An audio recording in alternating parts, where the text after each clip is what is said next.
In the beginning of the movie, we see a beautiful lady who entices the owner of an illegal gold mine and demands the mine's keys and code. In reality, Lady was a member of a dangerous gang of robbers. Lady was tasked with taking the mine's keys from the owner. That lady's name was Fang. The gang's leader was Xiao. They all come to rob the mine. Then the mine workers attack the robbers and a bombing occurs. But there was no benefit to anyone. The entire gang escapes peacefully. Later, we see a group of police detectives, Xiao, and Suha. They are tasked with capturing these dangerous bandits. The three officers go in search of the bandits and come across an unknown house where the entire gang of bandits is having dinner. Xiao invites them over. While having dinner, Xiao asks Xiao, "I don't see any lady here. Has she gone out somewhere?" To which Xiao replies and says, "Yes, she is gone to a relative's house. She will be back tomorrow morning." Just then, Suha goes out to feed the horses, where he sees some people tied up. Suha goes to free them. Just then, Lao comes there, a member of bandits, and takes Suha back to Xiao. Xiao feels something strange and he attacks the bandits. But they were not ordinary bandits. After a long exchange of gunfire, Xiao runs over Along with her motorcycle, again a member of bandits, leaving Along seriously injured. In retaliation, Xiao shoots Xiao and cuts off Xiao's hand, and again they all escapes. We then see a scene of 2 months later where we see that Along had become a child and Xiao was in a coma. Xiao was removed from the case and the entire responsibility of the case was given to Captain Qin. Xiao had to go through a lot of difficulties because he had lost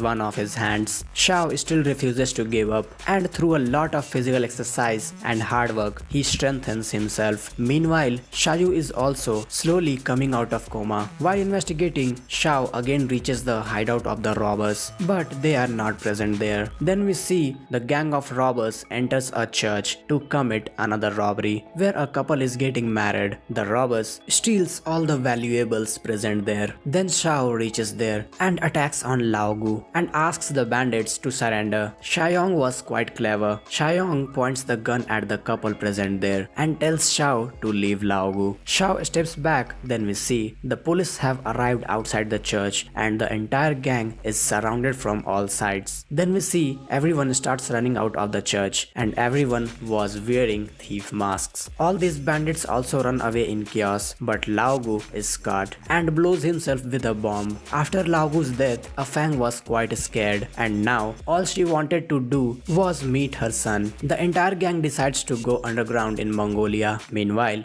Fang calls Captain Qin and asks him to bring her son on the train to Mongolia. In return, Fang promises to tell him about her team's plans. Xiao is feeling better now after getting a fake hand, and Xiao has also woken up from coma. Captain Qin and Suha bring Fang's son onto the train, and Xiao also reaches on the train. Captain Qin meets Fang on the train. As Fang moves towards her child, Xiao arrives. Fang is terrified. Then Xiao asks Fang, Why did you do this?" To which Fang replies and says, "I just wanted to meet my son before I died." We can see fear in Fang's eyes and the fire of rebellion too. Suddenly Fang attacks Captain Qin and his team and starts firing on the train. The passengers, out of fear, start running here and there. Actually, the train was about to cross the China's border, and if the train had crossed the border, then the Chinese police would not have been able to do anything to those robbers. Taking advantage of the crowd,